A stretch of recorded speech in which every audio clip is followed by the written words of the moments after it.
Start करें? आपको join करेंगे?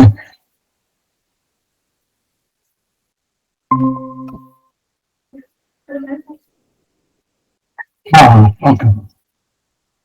Wait wait.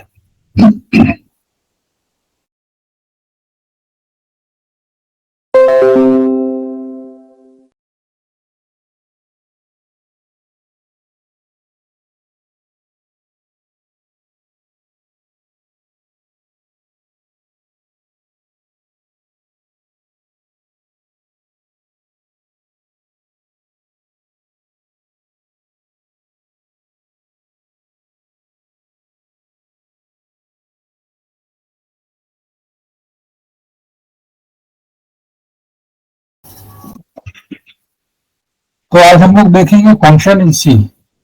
ठीक है, तो फंक्शन एक्चुअली होता क्या है? Just share one screen.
Sir mike on कर लीजिए प्लीज।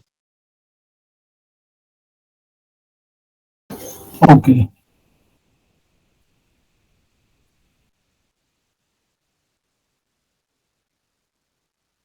ये दिख रहा है ये screen? Yes sir. White screen? Printer? इसका नाम, ये भी एक फंक्शन है। ये क्या फंक्शन है? Building function. तो फंक्शन का ये फंक्शन प्रिंटफ का क्या टास्क है? What is the task of printf and what is the task of printf? को क्यों डिजाइन किया गया? स्कैनर को क्यों डिजाइन किया गया? सी के डेवलपर ने डिजाइन किया इसे, बिल्डिंग फंक्शन। तो कुछ पर्पज से डिजाइन किया है, ठीक है। तो इसका पर्पज क्या है?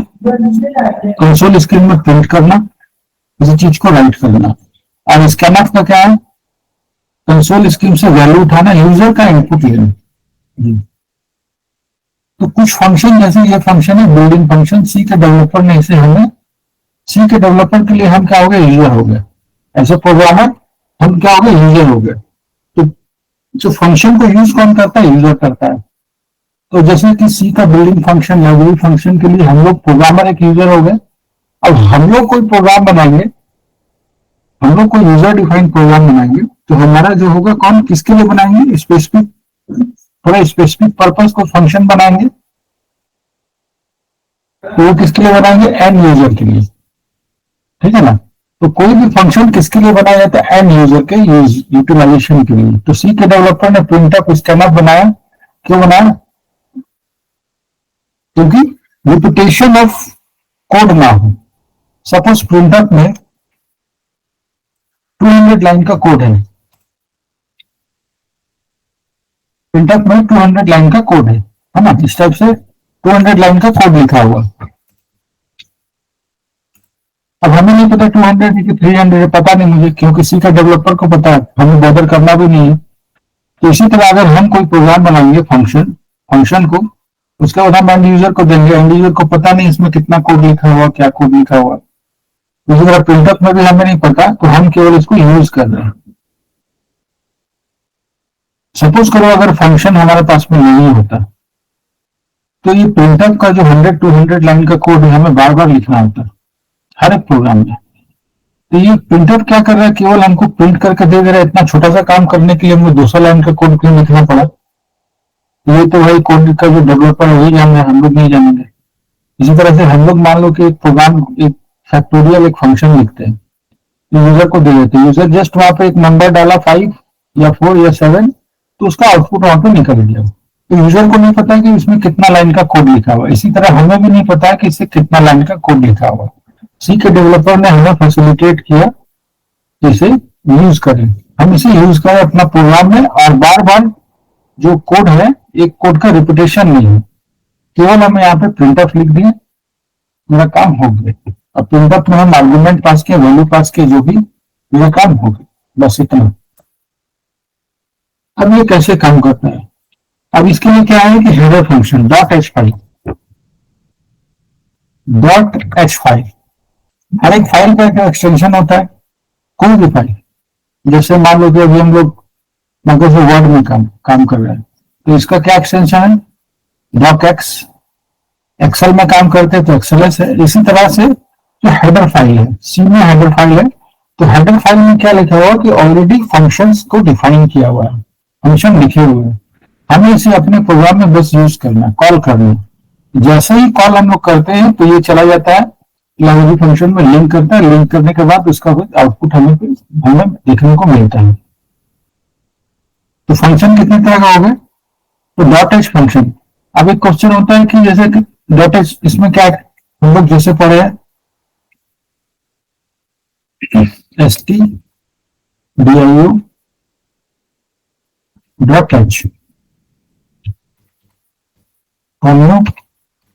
.h,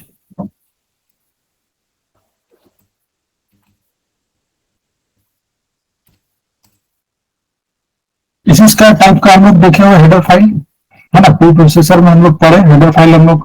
तो अलग अलग हेडर फाइल बनाने की क्यों जरूरत पड़ी? एक ही में डाल देते, तो बस एक ही हेडर फाइल यूज करते, उसी में सब हो जाता। एक ही फाइल हेडर फाइल को यूज करते तो हो जाता। अलग अलग फाइल क्यों बनाए? हमें क्यों बनाने की जरूरत पड़ी? सपोज करो कि stdio.h में 1000 लाइन का कोड लिखा हुआ, इसमें लिखा हुआ 500 लाइन का कोड, 5 जो भी हो हम नहीं पता। इसमें भी लिखा हुआ 200 लाइन का, इसमें लिखा हुआ 100 लाइन का। अब इस सब को मिलाकर के एक हेडर फाइल हम बना दें और अपने प्रोग्राम में इंक्लूड करें। तो मेरे पास मान लो कि प्रोग्राम है, इस प्रोग्राम में केवल मेरे को प्रिंटअप और स्कैनअप की जरूरत है, या फिर ऐड का फंक्शन हम बनाए छोटा सा, उसका जरूरत है। अब उसको जरूरत करने के बाद मेरे को कॉलमों का भी जरूरत है, दोनों का जरूरत है, स्ट्रिंग का जरूरत नहीं है, मैथ की जरूरत नहीं है। तो जब इससे क्या होगा, मेरा प्रोग्राम का एग्जीक्यूशन टाइम फास्ट हो जाएगा, बढ़ जाएगा। अननेसेसरी एक एक करके इसका 1000 लाइन 500 लाइन रीड करेगा। इसलिए क्या किया कि अलग अलग फाइल बना दी, जिसका हमें जरूरत हो, जहां हम वो फाइल को हम इंक्लूड करते हैं और यूटिलाइज करते हैं।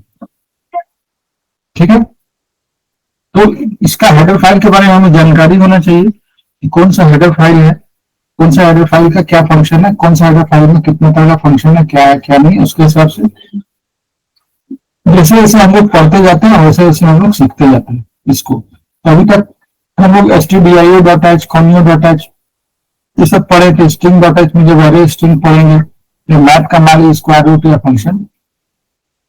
तो सी में, सी के डेवलपर में हमें सपोज 32,000 फंक्शन दिए, ठीक है। तो आजकल का प्रोग्रामिंग लैंग्वेज में क्या होता है कि जिस जिस लैंग्वेज में जितना ज्यादा फंक्शन, इनबिल्ट फंक्शन होता है, तो प्रोग्रामर पॉइंट ऑफ व्यू से उतना वो जो लैंग्वेज है उतना फेमस हो जाता है, क्योंकि इसमें ऑलरेडी फंक्शन काफी सारे डिफाइन किए हुए। अब मान लो यहाँ पे मेरे को पास में प्रिंटफ है, स्कैनफ है,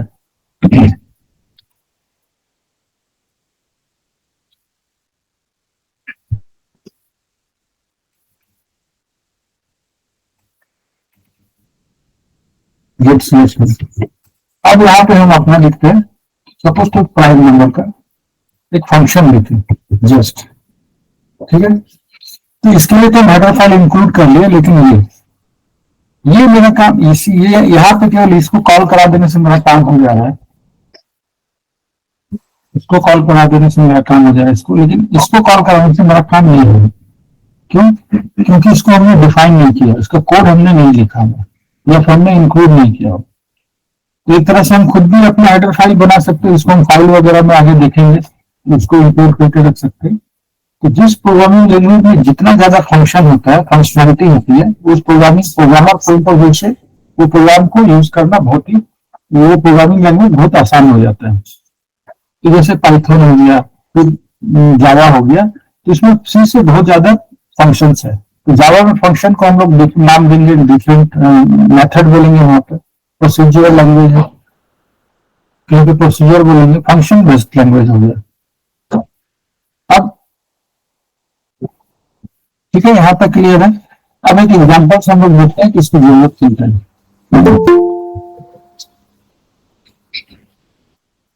सपोज हम एक प्रोग्राम लिख रहे हैं,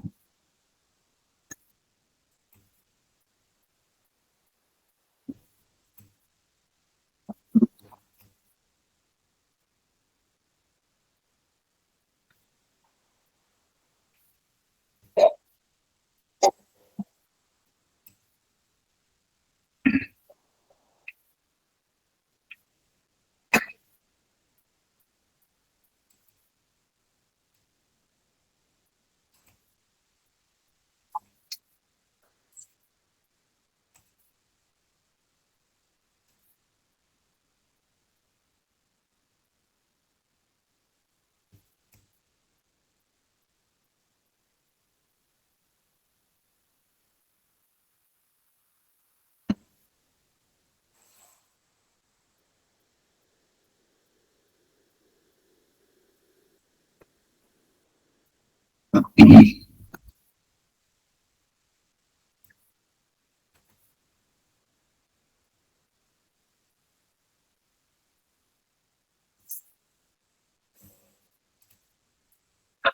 कोई भी हम ऐड करने का एक प्रोग्राम लिखे, ठीक है।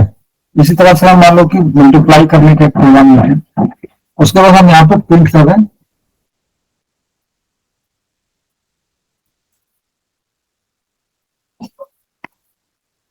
सपोज यहाँ के प्रिंट सी, हम पूरा नहीं लिख रहे,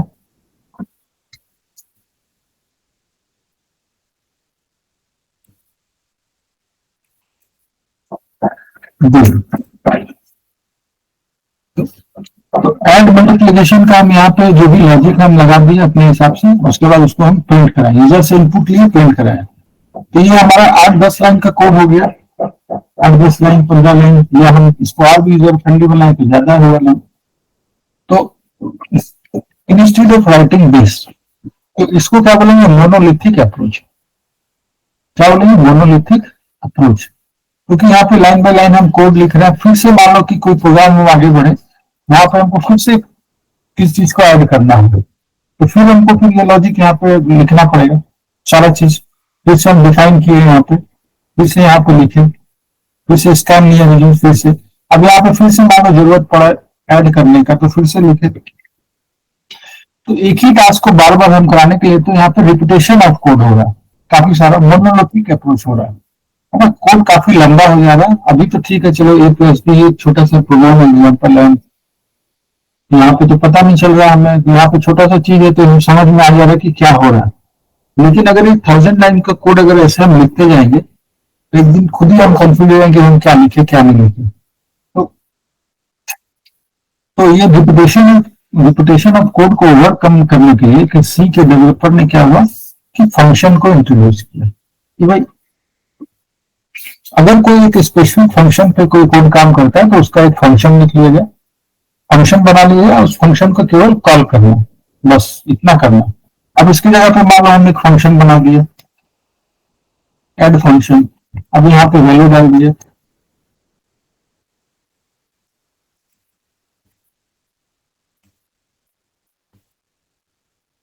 है ना, उसके हिसाब से मान लो दो वैल्यू डाल दिया, उसके बाद ये कर दिया, ऐड कर दिया, ऐड का यहाँ कोड लिख लिया। अब हमको जस्ट यहाँ पे हम कोड लिखे,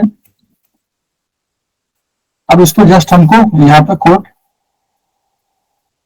एक्सप्लोइट एबीसी जो भी हम स्टेटमेंट लिखे, स्टेटमेंट लिखे, यहाँ पे कोड लिखे। अब हमको क्या करना, जस्ट हम अपने प्रोग्राम में इसको ऐड किए, कॉल करिए, बस हो गया। अब उसके बाद यहाँ पे कुछ कोड लिखे, नया कोड लिखे, फिर से हमको ऐड का कोई जरूरत पड़ेगी तो जस्ट हम इसको यहाँ पे कॉल कर लिए, बस हो गया। तो मेरा ये 4-5 लाइन का जो कोड था, है ना, 4-5 लाइन के कोड को मिनिमाइज करके हम लिस्ट यहाँ पे कर दिया। लेकिन वो जो मेरा जो डिफाइन किया हुआ है इसको हम कहीं पे और लिखे हुए। इसी तरह जो फंक्शन का जो कोड जो है, फंक्शन का कोड कहीं से सपोज कहीं और लिखा हुआ है, फंक्शन का कोड कहीं सी का कंपाइलर में कहीं ऐसे लिखा हुआ, फंक्शन का कोड लिखा हुआ XYZ कुछ भी लिखा हुआ है फंक्शन का कोड, इसके बारे में हमको नहीं पता, ये कहीं पे भी लिखा है, जस्ट हम इसको क्या करते हैं, लिंक करके हम यहाँ पे अपने प्रोग्राम में इसको यूज करते हैं। इसी तरह का मान लो कि हम कोड लिखे ऐड का, है ना, तो जो यूजर है वो केवल उसको यूज कर रहा है, एंड यूजर। बेसिकली हम जो प्रोग्रामिंग करते हैं, जो भी प्रोग्राम हम कर रहे हैं एंड यूजर के लिए कर रहे हैं, जो भी चीज हम सीख रहे हैं एंड यूजर के लिए कर रहे हैं। अभी हम जो सी का डेवलपर सी का लोडिंग फंक्शन यूज कर रहे हैं तो उसके लिए यूजर कौन, हम सी के डेवलपर ने हमें प्रोग्राम प्रिंटफ डीएस का नाम दिया, उसके लिए यूजर कौन, हम है यूजर, है ना। अब हमारे लिए यूजर कौन होगा, तो सपोज जैसे व्हाट्सएप है, अब व्हाट्सएप के लिए हम लोग यूजर है, 5 क्लास का बच्चा 6 क्लास का बच्चा भी जो है व्हाट्सएप यूज कर रहे हैं, रिलेटेड पर्सन ज्यादा पढ़े वो भी यूज कर रहा है, तो उसको पता नहीं है कि वो कैसे बना, वो जस्ट यहाँ पे वैल्यू डाल रहा है, उसको कहीं पे सेंड कर रहा, कहीं पे मैसेज भेज रहा है, रिसीव कर रहा, फोटो भेजा, ये कर रहा, बस उसको इतना पता है, उसको इतना नहीं पता है कि ये कैसे काम हो रहा है, इसके पीछे कितना 1000 लाइन ऑफ कितना बड़ा कोड इस पे लिखा हुआ, कितना सारा फंक्शन प्रोसीजर कॉल हो रहा है, कहाँ पे क्या हो रहा है, उसको बैकग्राउंड में कुछ नहीं पता। इस तरह हमें भी नहीं पता फंक्शन, इवन हमें ये भी नहीं पता कि जो व्हाट्सएप जो है या फेसबुक की कौन सा लैंग्वेज में लिखा गया। तो एंड यूजर बॉदर नहीं करता फंक्शन के बारे में, उसको केवल आउटपुट से मतलब है। यहाँ पे हम कैसे लिख रहे हैं, आउटपुट से मतलब है और एग्जीक्यूशन टाइम से मतलब है, कितना जल्दी हमको कोड ला करके देते। ये मेरा हुआ फंक्शन का बेसिक्स, फंक्शन का डेफिनेशन जो भी बोलो, ठीक है। अब हम लोग फंक्शन यहाँ पे सीखेंगे कि फंक्शन कैसे बनता है, कैसे कॉल होता है, क्या होता है। तो बेसिकली फंक्शन के लिए क्या होता है,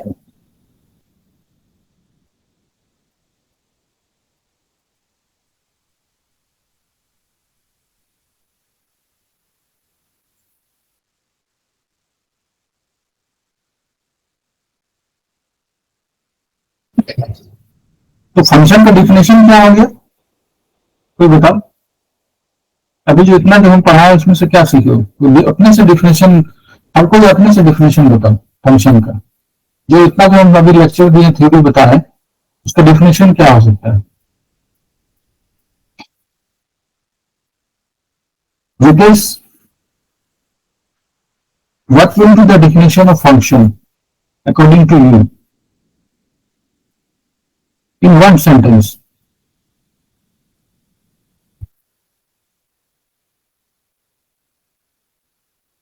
Function is a collection of program tasks. Function is a collection of collection tasks. of program. Program मतलब जो, लेकिन पूरी ये नहीं है। Okay. क्लियर नहीं है और कुछ? प्रोग्राम तो है, फंक्शन तो एक प्रोग्राम है, तो प्रोग्राम का पार्ट है। A block of code that will perform specific actions the Yes. given task. ठीक है सिद्धार्थ?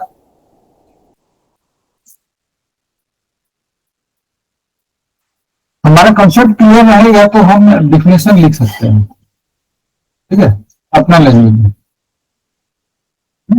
अगर कंसेप्ट अभी तक में क्लियर हो गया तो उसको डिफाइन करिए। सिद्धार्थ? आशी?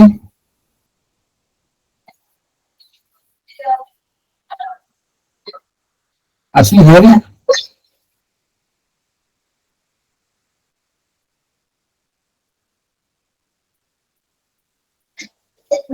Hello Siddharth and Ashi, are you there? Okay, so basically function is seen as a block of code that perform a specific task, ठीक है। तो ये हम लोग को क्या, it helps to avoid repetition of code, make program easier to understand, maintain and debug. अभी हम जो बोला इसका एक यहाँ पे कंसाइज वे में use, divide complex programme into smaller modules, ये हो सकता है। अच्छा चलिए ये बता दो कि फंक्शन कितने टाइप का होता है।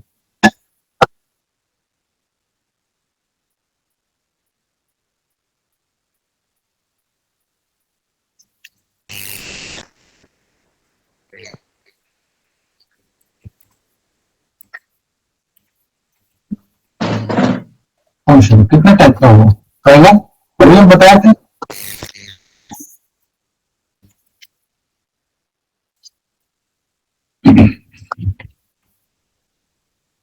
लाइब्रेरी और इनबिल्ट फंक्शन। इसका एग्जांपल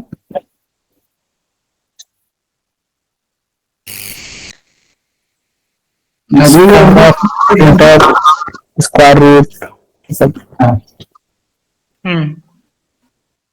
प्रिंटर जो हम लोग यूज कर उसी को बता, स्कैनर, XCH, clear screen, ठीक है। हाँ, लेट्स पुट्स जब स्ट्रिंग में हम लोग पढ़ेंगे तो वो सब देखेंगे, है ना। SQRT ये हो गया, ये सब हो गया। दूसरा क्या हो गया? यूजर डिफाइंड फंक्शन, है ना। अब फंक्शन हम लोग भी बनाएंगे, जरूरी थोड़ी किसी का डेवलपर फंक्शन बना के चलिए तो ऐसा कोई ऑप्शन नहीं दिया कि हम नहीं बना सकते हैं, तो हमारे बनाया हुआ फंक्शन यूज करेंगे, हम लोग भी बना सकते हैं। लेकिन हमें क्या है कि उसका जो बेसिक्स जो है वो सीखना पड़ेगा, है ना।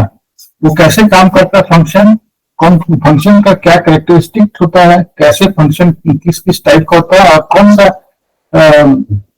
मॉड्यूल में फंक्शन काम करता है। तो बेसिकली फंक्शन को हम क्या बोलते हैं?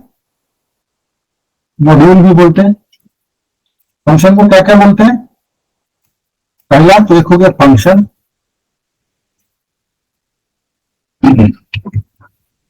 मॉड्यूल, मेथड भी बोल सकते हैं। तो CEDU और मेथड,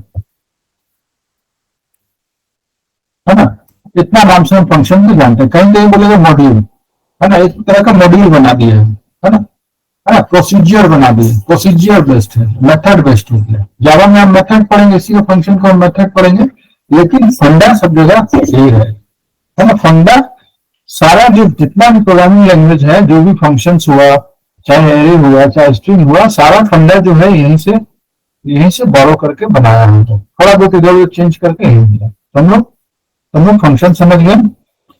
कितने तरह का फंक्शन होता है? दो तरह का होता है। पहला लाइब्रेरी हो गया, जिसको हम लोग इनबिल्ट फंक्शन भी बोलते हैं, यूजर डिफाइंड फंक्शन। अब आता है कि हम लोग अपना फंक्शन कैसे बना सकते हैं, है ना। अब फंक्शन का सिंटेक्स क्या होता है?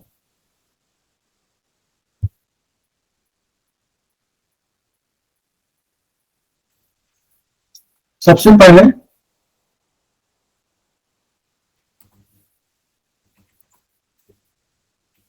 कोई भी चीज हम बनाते हैं तो उसका सिंटेक्स हमें पता होना चाहिए, ठीक है। तो क्या होगा बताओ, सबसे पहले क्या होगा, मान लो कि फंक्शन का नेम होगा, फंक्शन नेम फंक्शन का नेम क्या हो सकता है, अभी हम रिटर्न टाइप फंक्शन का नेम क्या हो सकता है, एक आइडेंटिफायर या वेरिएबल नेम, ठीक है। अब फंक्शन का क्या होगा यहाँ पे, आर्गुमेंट या पैरामीटर, मैंने फंक्शन किस टाइप का आर्गुमेंट या पैरामीटर लेकर, और उसके बाद फंक्शन का रिटर्न टाइप।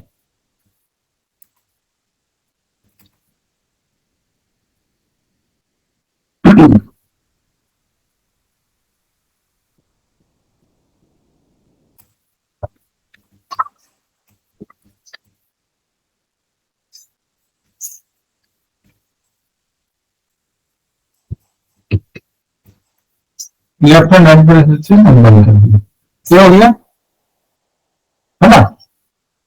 तो कितना चीज है ये फंक्शन का, पहला रिटर्न टाइप, फंक्शन का नेम और आर्गुमेंट, तीन टाइप का हो गया। देखो एक हो गया रिटर्न टाइप,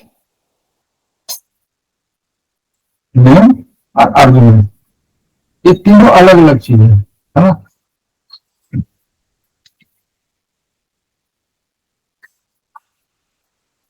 अलग अलग चीज है रिटर्न टाइप। अब रिटर्न टाइप फंक्शन किस किस टाइप क्या क्या रिटर्न कर सकता है, आइदर फंक्शन रिटर्न टाइप, पहला हम पढ़ेंगे रिटर्न टाइप। रिटर्न टाइप मतलब जैसे मैंने तुमको कोई चीज दिया, कोई फंक्शन पास करने बोला है ना, अब बदले में उसको कोई काम दिया, मान लो कोई कुछ दिया तुम्हें, कुछ फंक्शन या कुछ ये करने, तो बदले में कुछ रिटर्न करेंगे, हम रिटर्न कर भी सकते हैं, नहीं भी कर सकते हैं। हम बोलेंगे ये काम कर देना, तो तुम वो काम करके निकल गया, फिर हम बोलेंगे कि भाई ये काम करके हमको इन्फॉर्म करना, ऑलरेडी वेल इन्फॉर्म, तो वो क्या हुआ, रिटर्न करना है ना। रिटर्न क्या क्या कर सकते हैं, इंटीजर कर सकते हैं, या इंटीजर कर सकते हैं, या कुछ नहीं कर सकते हैं, वर्ड कर सकते हैं, है ना। हो गया। अब क्या हुआ, आर्गुमेंट, आर्गुमेंट को क्या बोलेंगे,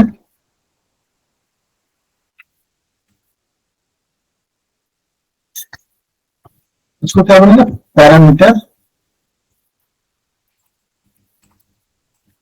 कहीं कहीं आर्गुमेंट बोलेंगे, कहीं कहीं पैरामीटर। तो ये सब कीवर्ड जो है, ये सब जो ये चीज है, तो इसमें कंफ्यूज नहीं होना, कहीं बोलेंगे आर्गुमेंट, कहीं बोलेंगे पैरामीटर, पैरामीटर पास किया, आर्गुमेंट पास किया, है ना। तो बेस जो हम पास करेंगे, ये क्या करेंगे, फंक्शन में जो भी हम पास करेंगे, पास करने के बाद फिर फंक्शन क्या करेगा, यहाँ पे फंक्शन बॉडी, फंक्शन बॉडी हो गया। अब फंक्शन बॉडी डिपेंड करता है लॉजिक पे कि हम किस टाइप का फंक्शन, सपोज मान लो कि हम यहाँ पे ऐड का फंक्शन बनाए, तो ऐड का फंक्शन में क्या हम दो आर्गुमेंट पास करेंगे, दो पैरामीटर पास करेंगे, ए और बी करेंगे ना। ऐड फंक्शन सबका लॉजिक अपना अलग अलग है, अलग अलग है लॉजिक, एक ही है, डिफरेंट है। हाँ सारा लॉजिक डिफरेंट है लॉजिक के हिसाब से। अब जैसे मान लो कि हम ऐड का प्रोग्राम करेंगे, तो कितना पैरामीटर पास करेंगे, दो पैरामीटर पास करना पड़ेगा, ऐड के लिए हमको दो चाहिए, है ना। ऐड का जो हमारा ऑपरेटर है दो ऑपरेंड लेता है, तो दो चाहिए। अब हम बोलेंगे इवन या ऑड है, इवन या ऑड निकालें, तो एक एन नंबर का इवन या ऑड निकाल, तो कितना आर्गुमेंट पास करेंगे, कितना पैरामीटर पास करेंगे, एक, या एक नंबर एन नंबर है, या तो इवन है या ऑड है, वही हो सकता है। अब बोलेंगे प्राइम नंबर, है ना। अब प्राइम नंबर का प्रोग्राम, अब कोई एक नंबर ले लिया, सपोज नंबर ले लिया 7, अब वो प्राइम है कि नहीं है, इसका प्रोग्राम बनाइए, either one number n number is prime और नॉट, इसका प्रोग्राम बनाइए। तो डिपेंड करता है पैरामीटर इसमें मेरा प्रोग्राम की का लॉजिक पे, है ना। अगर ऐड करना है तो हम दो पैरामीटर डालेंगे, अगर मल्टीप्लाई करना है दो डालेंगे, डिवाइड करना है दो डालेंगे। जैसे मान लो कि प्राइम नंबर क्या होता है, जो प्राइम नंबर क्या होता है, कोई भी एक ऐसा नंबर जो अपने आप से डिवाइड होता है या 1 से डिवाइड होता है। तो अब ऐड, मान लो कि निकालना मेरे को ये आइदर नंबर इज प्राइम और नॉट, तो एक नंबर को पास किया, यहाँ पे निकाले, उसको हो गया। तुमने एक ऐसा लैंग्वेज बनाया, चाहे जो लैंग्वेज बनाया, वहां पे प्राइम का, फिबोनाची का, जो भी होता है, पैलिंड्रोम का, जिस तरह का प्रोग्राम हम लोग बनाते हैं, तो ये ऑलरेडी तुम बना करके अपने लैंग्वेज में डाल दिए। जितना ज्यादा यूजर के लिए ये हो गया कि भाई ये सब प्रोग्राम, अब हमको इसके लिए कोड लिखने की जरूरत नहीं है ना। यूजर को क्या किया, जितना ज्यादा फैसिलिटी दे दिया कि इसे प्रोग्राम, छोटे छोटे चीज के लिए भी कोड लिखने की जरूरत नहीं है। तो बहुत सारा पाइथन हो गया, उसमें बहुत सारा सी से बहुत ज्यादा फंक्शन है उसमें, है ना। जो .NET हो गया बहुत ज्यादा फंक्शन बेस्ड है, मैंने मेथड बेस्ड है पूरा, उसमें बहुत सारा फंक्शन ऑलरेडी डिफाइंड है, जो कि मेरा सी में नहीं है। सी में हमको लिखना पड़ता है बहुत सारा चीज। तो आर्गुमेंट क्या हो गया, पैरामीटर क्या हो गया, डिपेंड ऑन द लॉजिक। उसके हिसाब से हमको एक आर्गुमेंट, नंबर ऑफ आर्गुमेंट हम पास कर सकते हैं, जरूरी नहीं कि हम एक ही पास करें, नंबर ऑफ आर्गुमेंट पास कर सकते हैं, उसके हिसाब से पास कर सकते हैं। क्या क्या पास कर सकते हैं उसमें, हम पॉइंटर भी पास कर सकते हैं, हम वैल्यू भी पास करते हैं, रेफरेंस भी पास कर सकते हैं। वो आगे नेक्स्ट क्लास में हम लोग पॉइंटर में या फिर हम लोग एरे में जाएंगे, तब हम लोग call by value, call by reference भी पढ़ेंगे, है ना। वो कैसे पास होता है, क्या होता है, उसको भी हम लोग देखेंगे। अब जैसे मान लो कि एक फैक्टोरियल का, अब फैक्टोरियल में मान लो n नंबर का फैक्टोरियल निकालना है, तो कितना हम लोग पैरामीटर पास करेंगे, कितना, एक पैरामीटर पास करेंगे उसके लिए। तो डिपेंड से रिक्वायरमेंट के हिसाब से हो गया। तो सिंटेक्स हो गया अभी हमारा, हम सिंटेक्स हमको समझ में आ गया। एक्चुअली किसी भी चीज का सिंटेक्स हमें समझ में आना चाहिए। तो कोई एग्जांपल, जैसे मान लो कि हम लोग यहाँ पे एक एग्जांपल लेते हैं, जो हम लोग अभी बोल रहे हैं। सपोज हम लोग ऐड का एक बनाए, ऐड फंक्शन बनाए, integer a, integer b,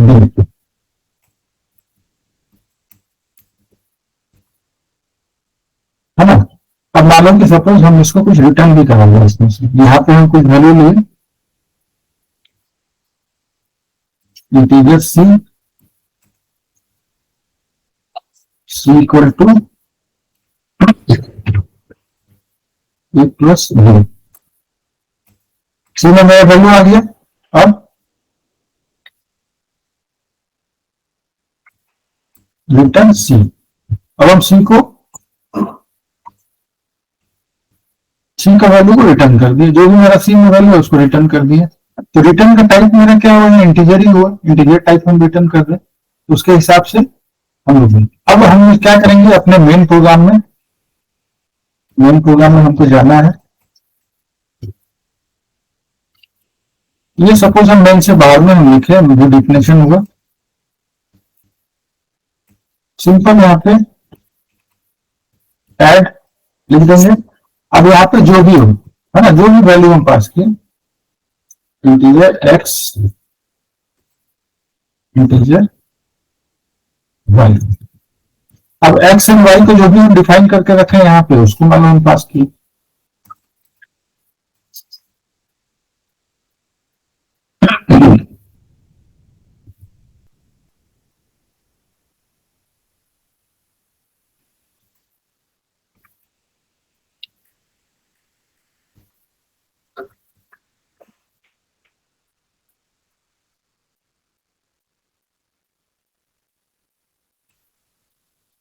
just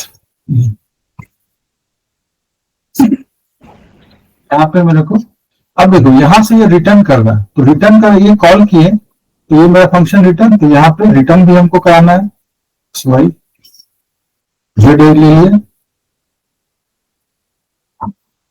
Z equal to, अब ये मेरा केस सेंसिटिव है। अब हम जैसा हम पूरी सी नहीं लिखना, हम स्पेलिंग इधर उधर नहीं कर सकते, सिंपल सा। तो ये क्या किया मेरा प्रोग्राम, ये यहाँ पे ऐड फंक्शन को इसको कॉल किया। अब x का वैल्यू जो भी है, ये कॉपी हो गया a में, y का वैल्यू कॉपी हो गया b में, है ना। तो यहाँ पे क्या हो गया, x का वैल्यू कितना हो गया, a का value equal to 10, b equal to 20। इसका मतलब यही हुआ। अब c अभी हम डिक्लेयर किए हैं, तो 20 प्लस कितना हुआ, 10 प्लस 20 30। अब 30 को रिटर्न कर दिया, कहाँ यहाँ पे 30, ये मेरा 30 हो गया। अब चाहो तो इसको हम प्रिंट करा लो, प्रिंटर।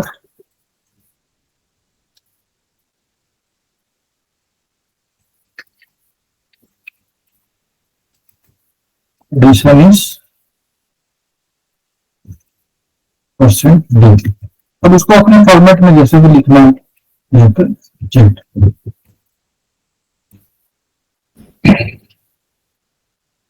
यहाँ पे लिख लिया। अब एक बार हो गया, दोबारा फिर से हमको मालूम करना है, तो हमको अभी इतना कोड हम लिखने से बच गए, रिपीटेशन ऑफ कोड। इतना सारा कोड, 3 लाइन का कोड को हम यहाँ पे 1 लाइन में बदल दिया, हुआ ना। दोबारा हमको करना मान लो, तो फिर से हम जेड या कोई पैरामीटर को लेकर के यहाँ पे फिर से मान लो हमको फिर से हमको करना है, दोबारा हमको कॉल करना है। तो दोबारा 3 बार 4 बार 10 बार, इसी तरह से जैसे प्रिंटफ हम 10 बार यूज करते हैं, स्कैनअप 10 बार यूज करते हैं, लेकिन हमको उसका कोड लिखना नहीं पड़ता।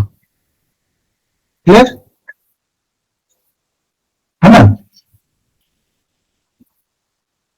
तो इसको क्या बोलेंगे हम, ये जो पैरामीटर यहाँ पास किए, यहाँ इसको क्या बोलेंगे, एक्चुअल पैरामीटर, है ना।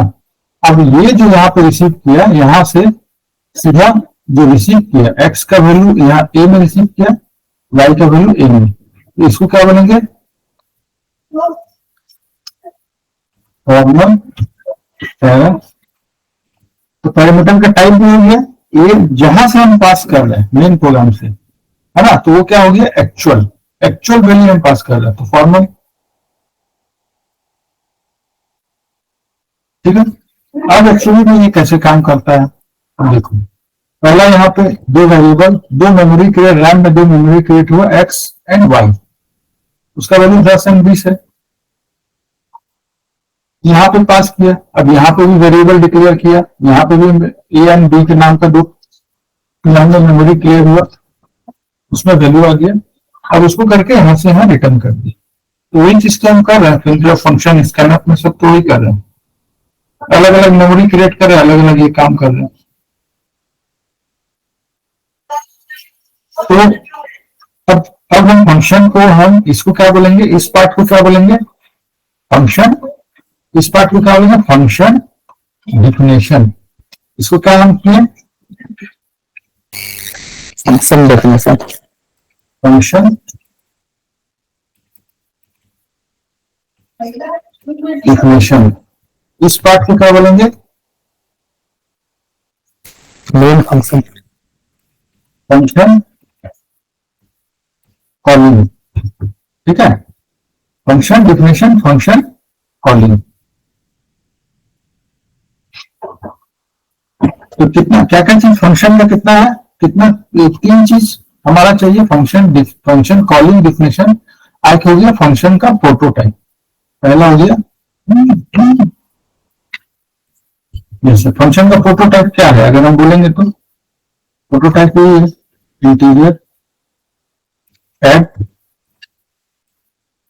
Interior, interior. इसको क्या बोलेंगे, function prototype.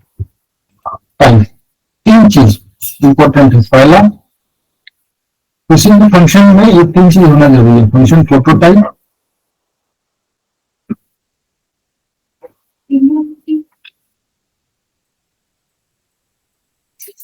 Definition and calling.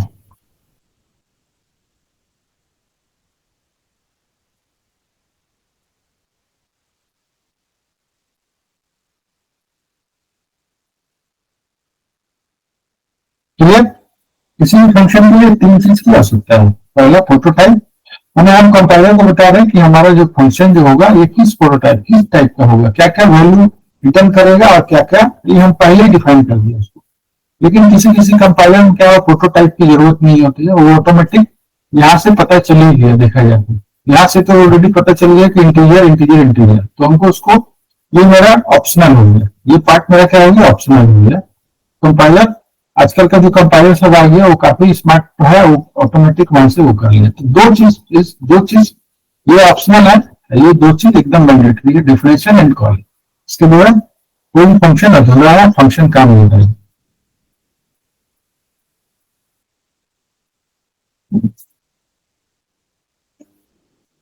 Clear? अब देखो यहाँ पे लॉजिक है, सब दे दिए।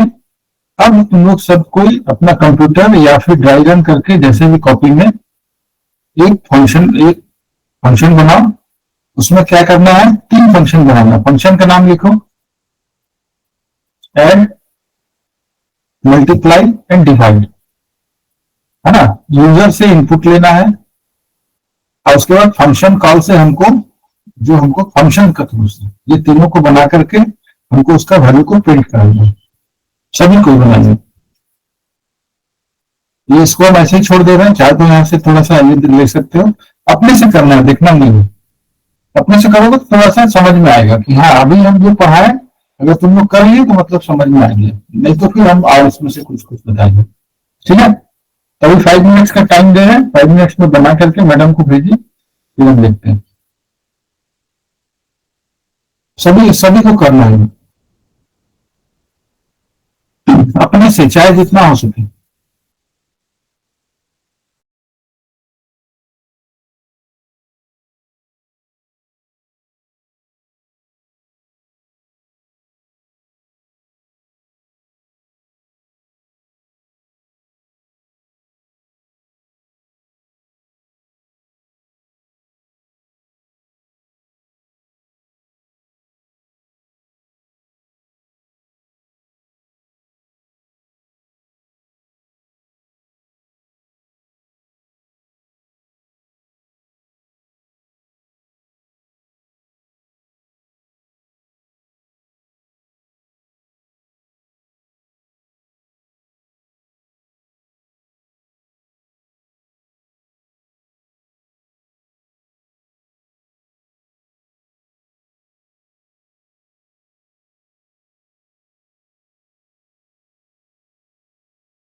हो पा रहा है किसी का return?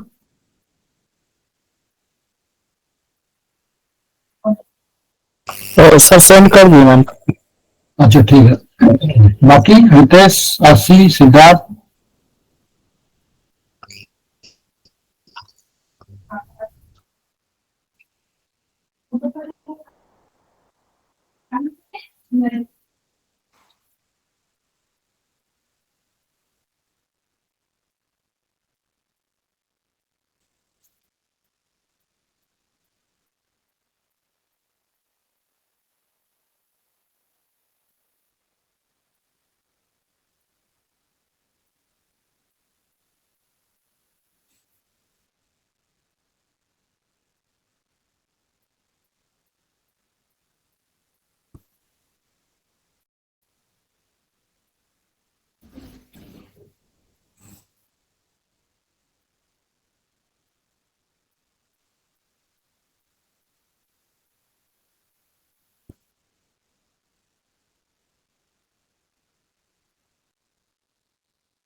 Pritam has done this absolutely right.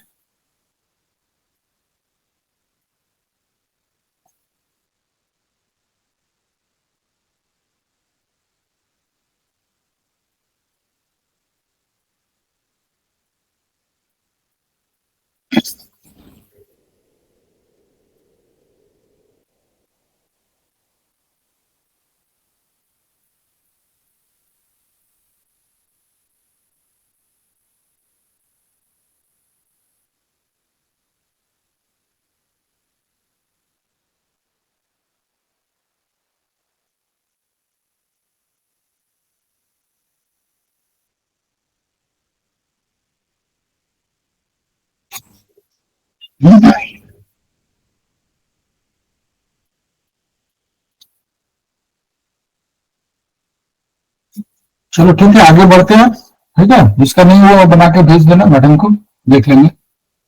लेकिन अपने से ट्राई करना है सभी को, जितना टाइम लगे। Anyone is about to complete? Just tell me.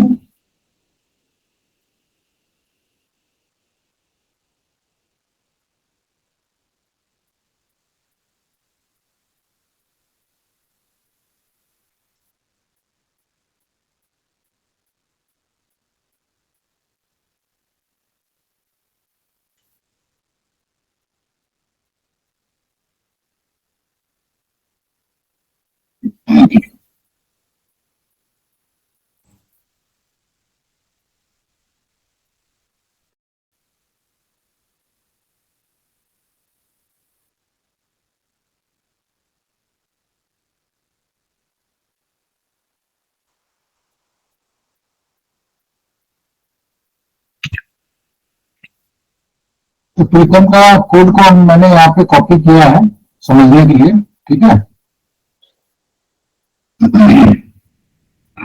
तो यहाँ पे एक्चुअली यहाँ पे है ना, एक ऐड फंक्शन बनाए और उससे पैरामीटर पास किए, इंटीजर टाइप, सब इंटीजर टाइप पास किए और उसके बाद रिटर्न हमारे पास मिला, जिसको हम लोग यहाँ पे प्रिंट कर दिए। तो प्रीतम ने अपना लॉजिक के हिसाब से जितना कम से कम कोड का जरूरत पड़ा उतना हिसाब से कर लिया। डायरेक्टली हम यहाँ पे एक इंटीजर नहीं डिक्लेयर करते, रिटर्न एक्स एंड वाई को रिटर्न कर दिया। ये भी एक अच्छा अप्रोच है। यहाँ पे भी रिटर्न कर, यहाँ पे इंटर कर दिया। अब यहाँ पे टेस्ट कर लिया कि कौन ग्रेटर है कौन स्मॉलर है, उसके हिसाब से काम किया। चलो ये भी अच्छा एक है, ज्यादा से ज्यादा जिसको हम डिफाइन करके प्रोग्राम को, ताकि किसी तरह का भी इनपुट डाला जाए तो वो हमें एरर फ्री रिजल्ट आए।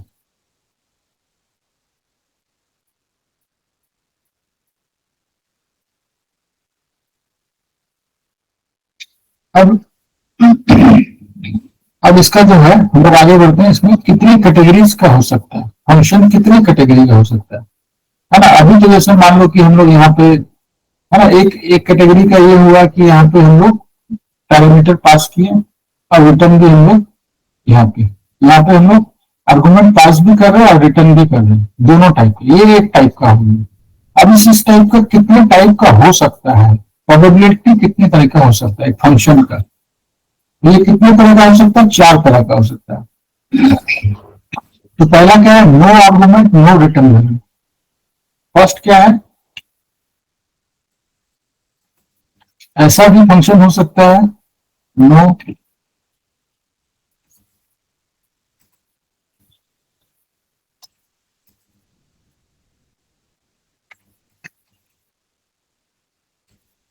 आर्गुमेंट नो रिटर्न वैल्यू, इस टाइप का भी हो सकता है प्रोग्राम, है ना।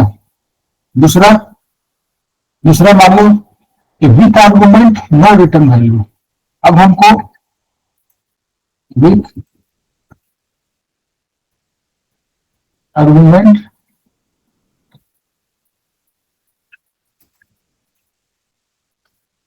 नो रिटर्न वैल्यू, एक ऐसा भी हो सकता है। हम लोग सबका एग्जाम्पल वो करके देखेंगे, सबका प्रोग्राम करके देखेंगे।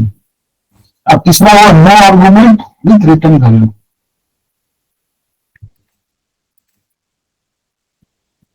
No argument with return value. अब चौथा हुआ हमारा, चौथा क्या, with argument and return value. With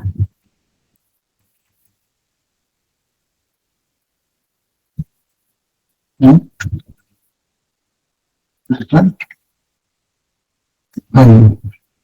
तो कोई भी अगर हम फंक्शन का प्रोग्राम करें तो ये 4 में से कोई एक तरह का ही हो सकता है, इससे कहीं और इधर उधर नहीं जा सकता। अगर होगा तो इतना होगा। जो अभी जो हम लोग प्रोग्राम बनाए वो कितना नंबर में फॉल करता है, anyone can tell? Fourth number. Fourth number with argument. Fourth number argument भी और रिटर्न भी कर लो, है ना। तो फोर्थ नंबर तो हम लोग देख चुके हैं, अब बाकी देखेंगे तीनों। तो हम लोग फर्स्ट नंबर क्या है हमारा, no argument no return value. इसका इसका कोई एग्जांपल बता सकता है? पहला नंबर, मैसेज डिस्प्ले फंक्शन। हाँ, जैसे कोई मैसेज हम लोग डिस्प्ले किए सपोज, है ना। तो एक प्रोग्राम हम लोग बना के देखते हैं। मेन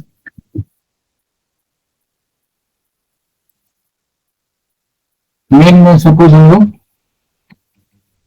ग्रिड एक फंक्शन बनाएंगे,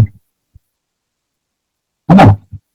एक फंक्शन हम लोग बना दिए सपोज ग्रिड, और यहाँ पे मेन, सपोज मेन हम लोग आगे फिर नहीं लिख रहे, फिर यहाँ पे ग्रिड को डिफाइन कर दिए। ग्रिड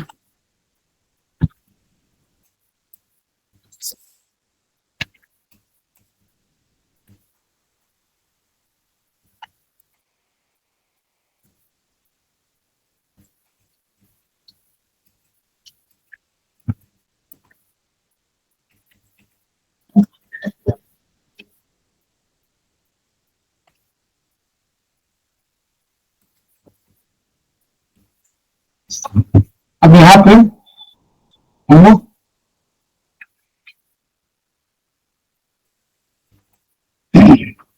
मेन में एक फंक्शन हम लोग क्रिएट किए और यहाँ पे क्या किए, नो आर्गुमेंट नो, कोई भी आर्गुमेंट भी नहीं है, कोई रिटर्न भी नहीं है, जस्ट एक मैसेज फ्लश कर दिया इसके थ्रू से। अब हमको जब भी कोई डिलीट करना हो तो हमको इसको लिखने की जरूरत नहीं, जस्ट यहाँ पे एक बार डिलीट करना, एक बार सेकंड टाइम डिलीट करना, हर टाइम जितना टाइम डिलीट करना खाली डिलीट करना। जैसे हम लोग स्कैनर फिंगरप्रिंट में बस उतना लिख के छोड़ दिया, अब उसके अंदर 1 लाइन का कोड 10 लाइन का कोड है, हमको मतलब नहीं। जितना बार डिलीट करना, एक बार डिलीट करना, जस्ट इतना लिख दिया, इसको लिख दिया, बस काम खत्म। जैसे कि मैंने हम लोग क्या है, इनबिल्ट फंक्शन में एक टाइप का है, क्या है, CLR SCR, है ना, CLR SCR इस टाइप से। तो वो तो इनबिल्ट, चलो ठीक है कि हम लोग जो भी उससे ले रहे हैं वो अपना इंटरनली कैसे फंक्शन कर रहा है, क्या कर रहा है, वहां से वैल्यू मान लो कि शैडो में कोई वैल्यू भी ले रहा है, वहां से ये करके अपना जैसे भी काम करना कर रहा है, लेकिन ये मेरा no argument no return value पहला। तो फर्स्ट एंड फोर्थ हम लोग देख लिए, एंड सेकेंड विथ आर्गुमेंट है ना, no return value, with argument no return value. इसमें क्या हो सकता है बताओ, इसको हम लोग कैसे कर सकते हैं?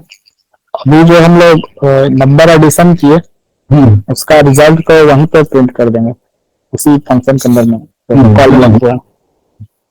हाँ, जो हम लोग यहाँ पे किए थे प्रोग्राम में, उसका रिजल्ट को वहीं पे प्रिंट कर देंगे। तो उसको भी हम लोग करके देख लेते हैं।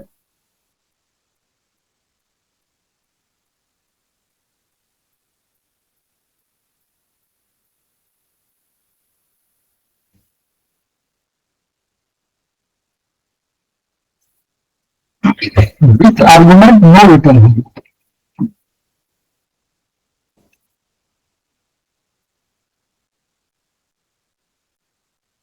तो सबसे पहले हमको देखना पड़ेगा कि फंक्शन का नेचर क्या है। With argument no return value है ना, कोई रिटर्न वैल्यू नहीं है। सपोज हम सम फंक्शन बनाए, पहले हम प्रोटोटाइप डिफाइन करें विथ आर्गुमेंट। आर्गुमेंट है यहाँ पे, सम में तो दो ही आर्गुमेंट होगा।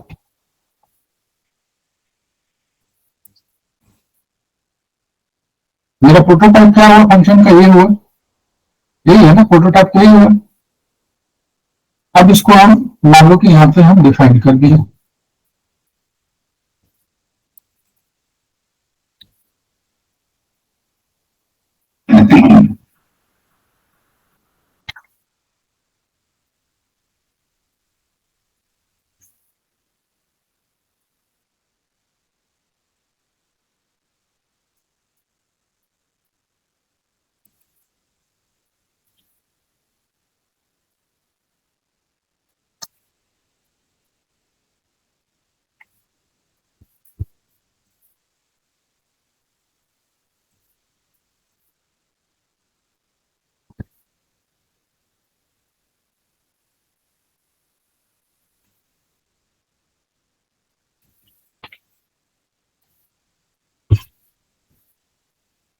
सपोज हम प्रिंट कर दिए, दोनों को ऐड करके दिए।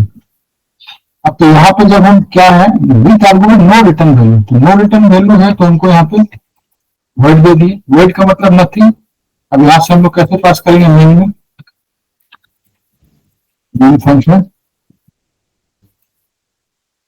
यहाँ पे आए, जस्ट यहाँ पे क्या लिखना पड़ेगा, सम। अब यहाँ से चाहे तो ये भी पास कर दिया, ये पास कर दिया, या फिर स्कैन अप के थ्रू से अगर पास कर दिया तो फिर इसमें लेकर के पास कर दिया।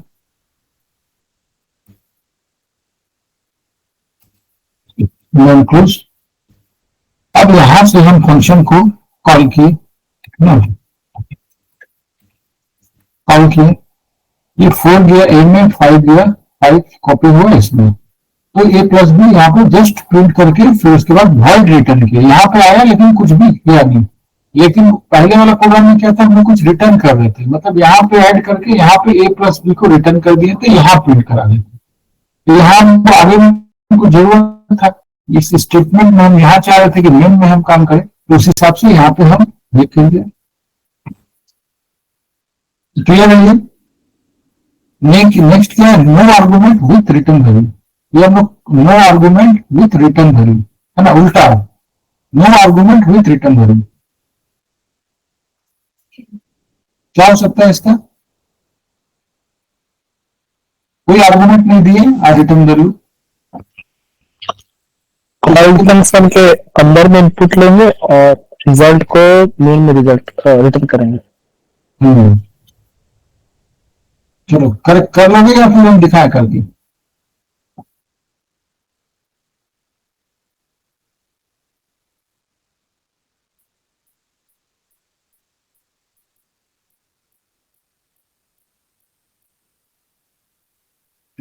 कौन सा प्रोग्राम बना था कि इनपुट लेंगे फिर हम करेंगे इसको, है ना?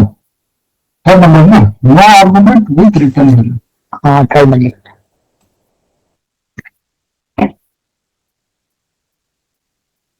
हम आर्गुमेंट नहीं ले रहे लेकिन रिटर्न कर रहे। तो वैसा केस में क्या हो सकता है, सपोज हम एक क्या बोले इनपुट का प्रोग्राम बोले, तो एक बना गेट इनपुट, गेट इनपुट है ना। अब गेट इनपुट क्या बोला था, नो आर्गुमेंट, कोई आर्गुमेंट नहीं है लेकिन रिटर्न है। रिटर्न में कितना रिटर्न है, इंटीजर। अभी यहाँ पे स्मॉल कैप से हमको मतलब नहीं है, तो हमारा ये हो गया फंक्शन का प्रोटोटाइप, ये हो गया। और भी कुछ हो सकता है,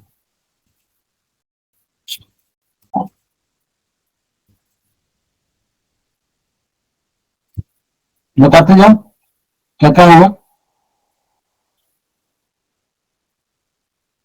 अब यहाँ पे क्या करना है, हमको केवल इनपुट लेना है। इंटीजर एक ले लिया एंड प्रिंटर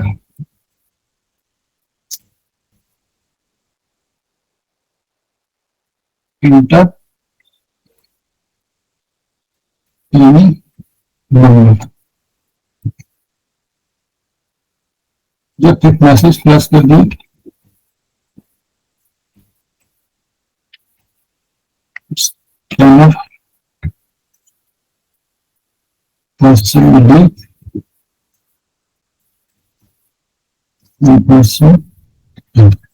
एक नंबर ले लिए। अब यहाँ पे हम लोग क्या करेंगे, इस चीज को हम लोग क्या करेंगे, रिटर्न कर देंगे एन को। कहां पर रिटर्न कर देंगे, मेन फंक्शन में रिटर्न एन, है ना। आर्गुमेंट नहीं है लेकिन यहां से हम लोग रिटर्न कर रहे हैं। अब मेन हम लोग कैसे लिखेंगे, देखो मेन में आ जाओ, मेन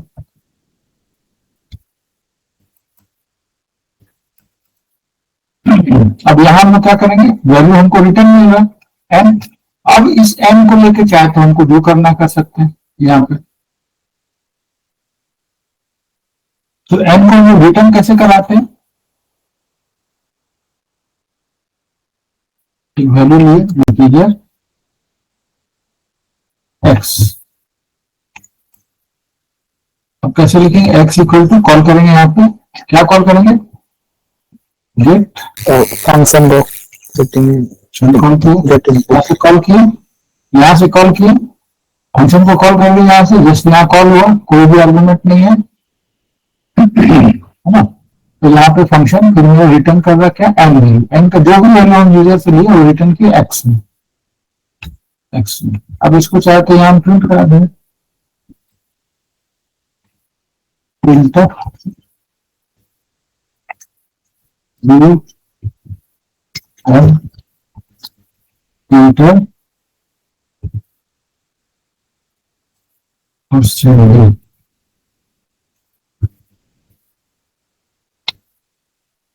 जो एंटर किए थे हम यहाँ प्रिंट कर दिया।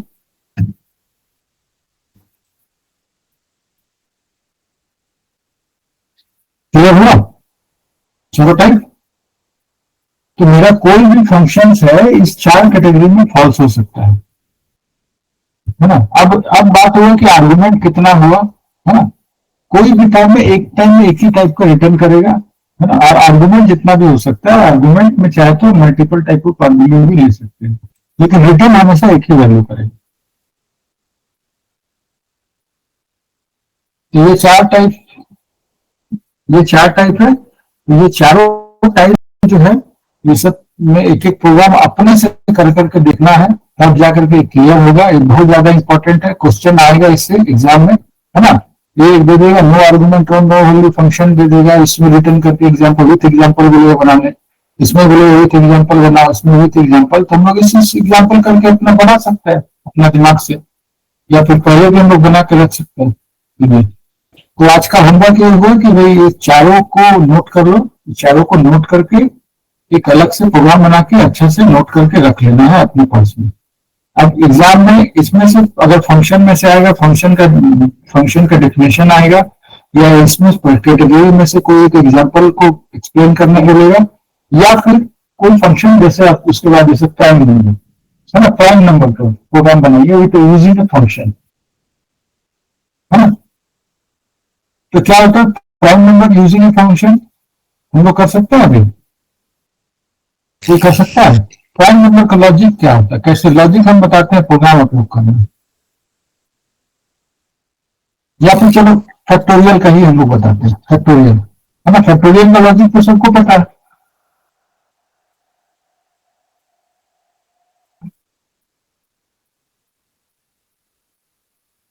अब हमको निकालना है चारों में से कौन सा factorial.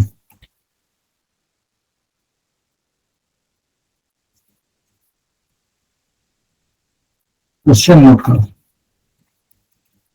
Right a program to find the value of a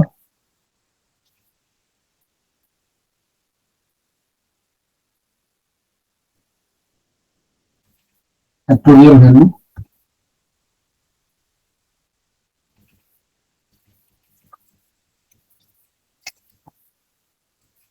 in number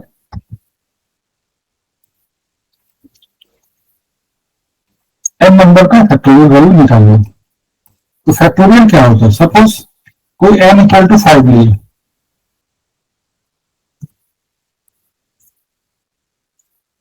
तो फैक्टोरियल हमको लॉजिक पता होना चाहिए कि फैक्टोरियल क्या होगा हमारा। कोई भी 5 लीजिए तो 5 से लेकर 1 तक जाएगा, 5 इंटू 4 इंटू 3 इंटू 2 इंटू 1, ये हो गया। अब इसका फैक्टोरियल कितना हो गया निकालो, 20 360 120 इंटू 1 120 है ना। अब हम क्या बोलेंगे, किसी भी चीज का फैक्टोरियल ऑफ 5 तो वैल्यू कितना हो गया 120। अब इस तरह से मान लो कि n का वैल्यू मान लो 7 देता है, तो कितना जाएगा यहाँ पे R हो जाएगा 6 7,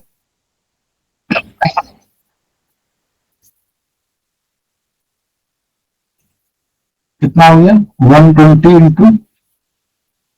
इंटू 42, कितना हो गया शायद 760 या समथिंग जो होगा, है ना। इसी तरह यहाँ पे मान लो 8 देंगे, 8। तो लॉजिक कैसे निकाला जाता है हम भी ये सिखा रहे हैं, लॉजिक कैसे निकालेंगे। लॉजिक कैसे निकालना है, एन वैल्यू हम यूजर से इनपुट लिए, अब वो कैसे चलेगा, 1 से लेके n तक चला, 1 से लेके n तक लूप लगाए, लूप चला कहां से लेके 1 टू n, लूप 1 से n तक चला, है ना। अब यहाँ पे क्या कर रहा है कि हर एक बार, है ना, जैसे मान लो पहले अभी यहाँ पे आई का वैल्यू 1 है, आई का वैल्यू सपोज 1 है, तो कोई एक तो फैक्ट मान लो f नाम का कोई ये लीजिए, फैक्ट इक्वल टू f ले लिए, f equal to f into आई। अब f का वैल्यू शुरू में मान लो जो दे दिए हम 1 दे दिए, चाहे जो दे दिए, वैल्यू में स्लाइस कर दिया,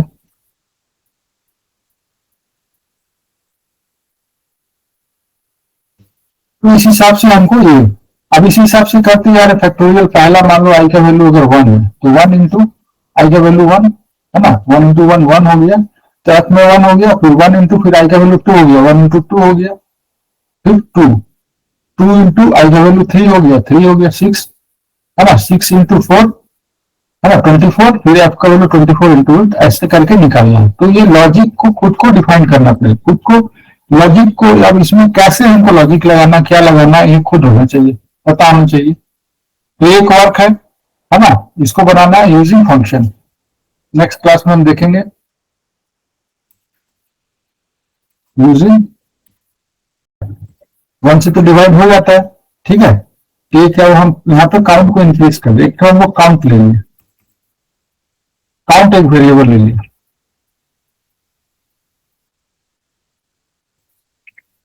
काउंट इक्वल टू 0 कर दिया पहला फर्स्ट में, 5 डिवाइडेड 1 से लेकर 5 तक चला, 5 डिवाइडेड बाई ये ले लिया, मॉड्यूल 1। तो क्या हो गया, काउंट अभी क्या हो गया, 1 से तो डिवाइड हो सकता है, काउंट का वैल्यू क्या हो गया,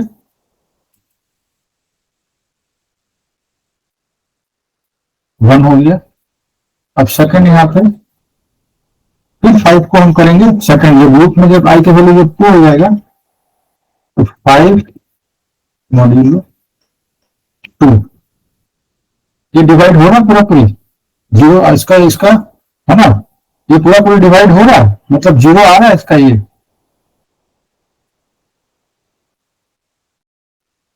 जीरो नहीं आ रहा, क्या इक्वल टू जीरो है, ट्रू और फॉल्स, नहीं डिवाइड हो रहा है ना, तो काउंट का वैल्यू अभी 1 ही होगा। उसी तरह से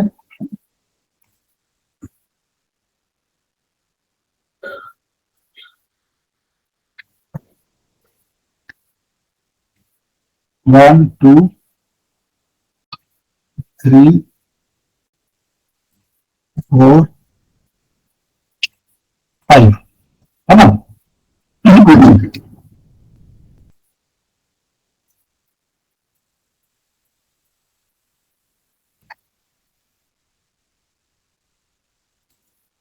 यहाँ पे काउंट 1 हो गया, एक टू, ये 2 हो गया,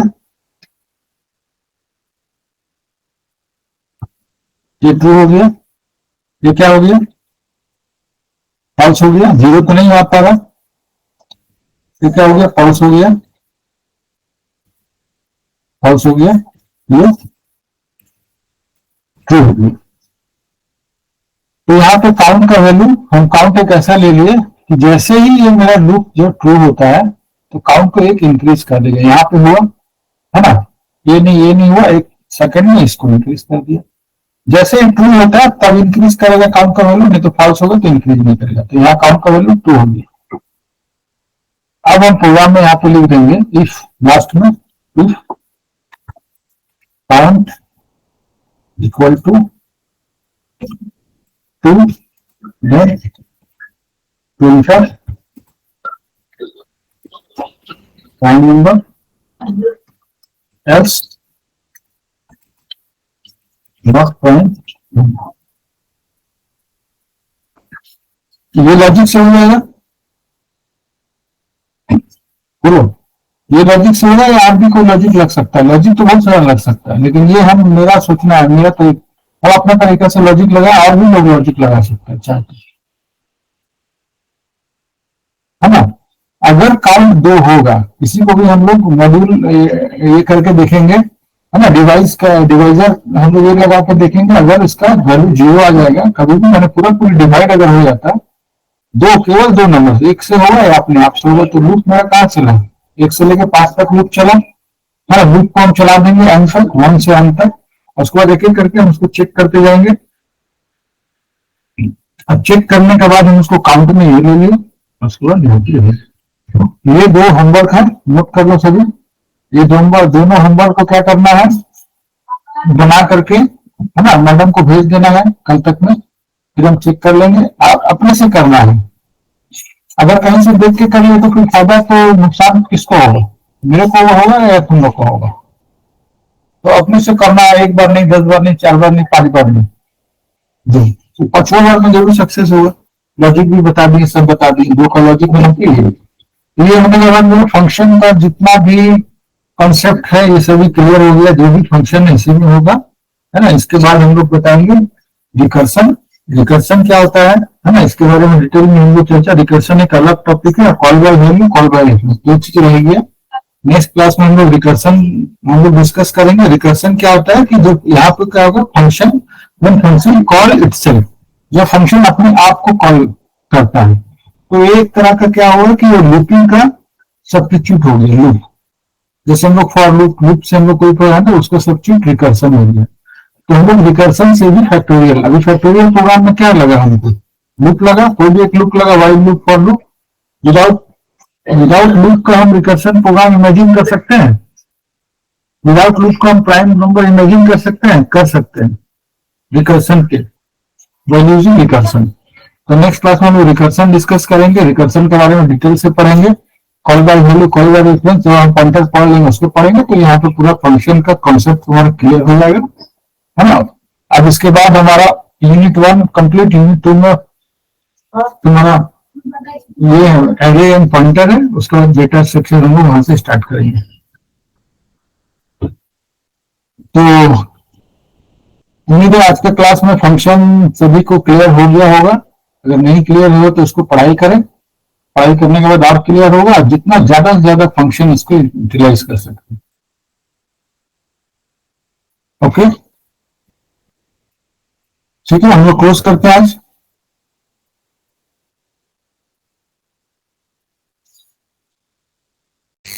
यस ठीक है।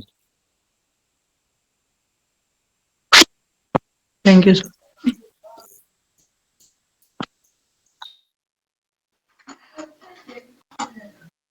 আমার লাইফ টাইমটা কি হলো?